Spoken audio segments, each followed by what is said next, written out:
আমাদের সহযোদ্ধা আমির হামজা ভাই তিনি কেন অসুস্থ? আজকে আমরা প্রোগ্রাম করি, আমরা দেশের বিভিন্ন জায়গাতে যাই, আমরা তো অসুস্থ হয়ে পড়তে পারি। আমির হামজা ভাই তিনি বাংলাদেশের বিভিন্ন স্থানে যান, তিনি অসুস্থ হয়ে পড়েছেন। মাথার ভিতরে একটা প্রশ্ন, একটা কোশ্চেন ঘুরপাক খাচ্ছে, হঠাৎ করে কেন তিনি এত অসুস্থ হলেন?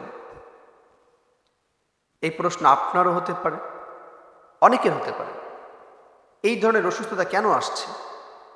একটু পিছনের দিকে তাকান, ব্যাক স্টোরিতে যান, সেখানে দেখতে পাবেন জালেমের কারাগারে নির্যাতিত, নিপীড়িত, জুলুম নির্যাতনের স্টিম রোলার তার উপর চলেছিল।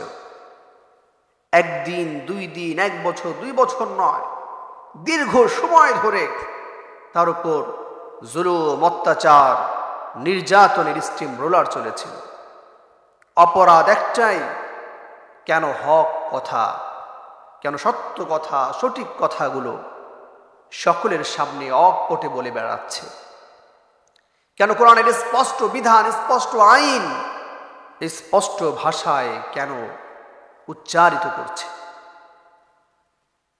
এজন্য আপনাকে যদি এই অবস্থায় ফেলা হতো, কি হতো?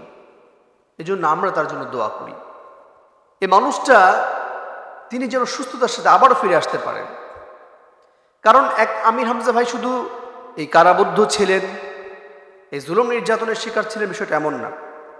আমাদের ভাই আলী হাসান ওসামা, তারপরে মুফতি ইমরান, আপনার হারুন ইজহার সাহেব, অনেক আল্লামা মামুনুল হক সাহেব সহ অনেক ওলামায়ে কেরাম তারা কারাবদ্ধ ছিলেন।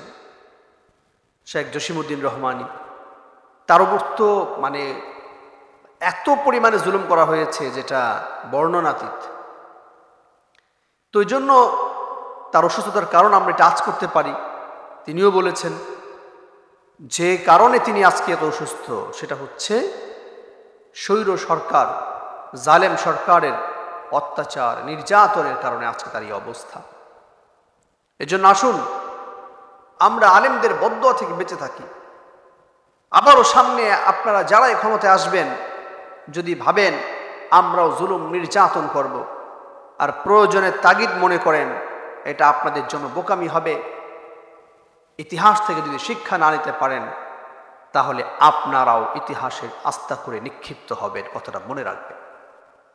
এজন্য আমরা সকলের হয়ে সকলের প্রতি ভ্রাতৃত্ববোধ রেখে আমরা কাজ করি।